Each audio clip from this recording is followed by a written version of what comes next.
Hey, it's Bev, your deep dive coach with your monthly deep dive work. This month, we're diving deeper with more nuanced thinking about our past.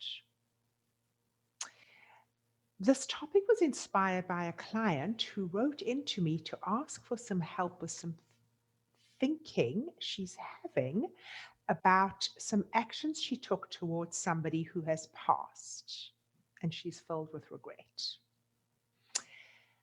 I think that very often our temptation is to talk ourselves out of it, offer ourselves better thinking thoughts or better feeling thoughts, like it was always meant to happen that way. She got whatever she needed from you. You were doing the best you could. All of that is true, and I'm not for 1 second suggesting that those thoughts are not available to us, appropriate in any situation. And I want to offer you what I offered her. Sometimes it feels like whitewashing, all kind of self-rejection, right? We all have something in our past that we regret. I certainly do. I have two huge things that I regret in my past. And trying to just kind of whitewash it feels like rejection. It's like swatting it away. It's like, don't regret that. You were doing the best you could, right? It's there. So what I want to offer you is more nuanced thinking is, can we hold the regret with gentleness and grace and know that it's true that it could never have gone another way? Can we know that if I were making that choice again today, knowing what I know today, I wouldn't have done that thing?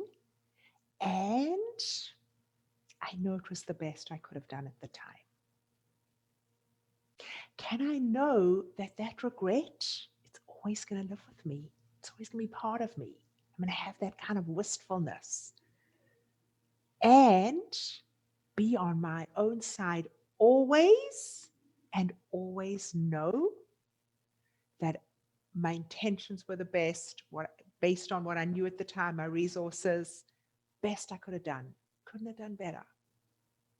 So this way, we're not rejecting the past person and we're not rejecting how we're thinking about it now. So what I want you to do is think about something that you have a lot of regret or guilt about. Consider the work you've done up until now. Has it been a form of whitewashing or like swatting away? Both of which could be a little bit self-rejecting. Can you take those thoughts that you've been offering yourself and hold them in a more nuanced way by also allowing the thoughts that are causing the regret and the guilt to be there? Can you know that you can hold both at the same time? It helps if you can do it with gentleness and with grace for yourself, for the person that you were then, for the person who received the action, and knowing that the person you are now wouldn't have done that thing, and still hold that person with grace. That is your work for the month. I would say do it as many times as you need to for all of the regrets you have, and for developing the skill of diving deeper in your own self, in your own work, by not having all your thoughts be so black and so white. That doesn't help me. That does help me. That's destructive. That's beneficial. What if you can hold all of them and move forward with yourself always being more of who you want to be?